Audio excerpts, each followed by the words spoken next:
(1년) 고스란히 날린 쌍용차. 이번엔 쌍방울. 서울 뉴시스. 박주연 기자.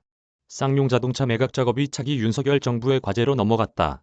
에디슨 모터스 컨소시엄이 지난달 25일까지 자녀 인수 대금 2,743억 원을 예치하지 못하며 지난해 4월부터 1년간 이어져 온 쌍용차의 회생계획 인가전 인수, 합병 추진 상황이 원점으로 돌아갔다. 쌍용차가 새 주인을 찾아 법원에 회생계획안을 제출, 인가를 받는 인가전 M&A를 추진할 수 있는 기한은 오는 10월 15일까지로 7개월도 채 남지 않았다.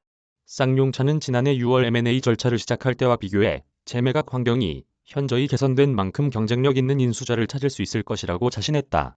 구체적으로 개발 여부가 불확실했던 제200 개발 완료 및 6월 말 출시, 중국 BYD와의 제휴를 통한 내년 하반기 U100 출시 등 친환경차 전환 구체화, 사우디 스넴 40KD 사업 현지 공장 착공 및 2023년 연 3만 대 수출 물량 확보, 기타 국가의 수출 오더 증가 및 밑줄고 물량 13,000대 등을 꼽았다.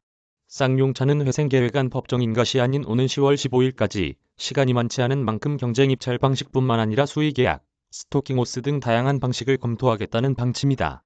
스토킹호스는 회생기업이 인수의향자와 공개 입찰을 전제로 조건부 인수계약을 맺는 방식이다. 쌍용차는 상거래 채권단 등의 다수의 인수의향자와 물밑 접촉을 하고 있다고 밝혔지만 구체적 명단을 밝히지 않았다. 현재까지 쌍용차, 인수의향을 공식화한 그룹은 쌍방울이다. SM그룹의 경우 남선알미늄을 통해 쌍용차 인수를 추진하는 것으로 알려졌지만 남선알미늄 측은 사실무근이라고 선을 그었다. 업계는 지난해 9월 쌍용차 본입찰 당시 SM그룹 등 유력 후보군이 참여하지 않은 만큼 재매각에 우려의 시선을 보내고 있다. 한 업계 관계자는 지난해 SM그룹 등 유력 후보들이 본입찰에 참가하지 않았고 본입찰에 참가한 업체마저 자금 부족으로 잔금을 납부하지 못한 것을 보면 재입찰이 쉽지는 않을 것이라고 우려했다. 인가 전 M&A가 실패할 경우 법원 주도의 M&A가 이뤄지거나 최악의 경우 청산 절차를 밟을 가능성도 있다. 이와이 한 영회계법인에 따르면 쌍용차의 청산가치는 9,800억 원, 존속가치는 6,200억 원으로 청산가치가 존손가치보다 높다.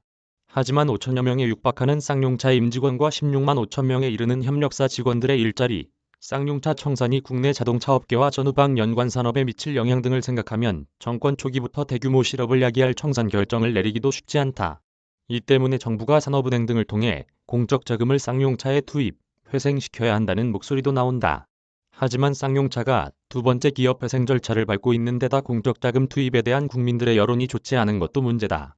6일 지방선거에서 쌍용차 재매각이 주요 이슈로 떠오를 가능성도 있다. 경기 평택에 뿌리를 두고 있는 쌍용차는 평택은 경기 서남권에 걸쳐 경제와 고용에 큰 영향을 미치고 있다. 이메일 주소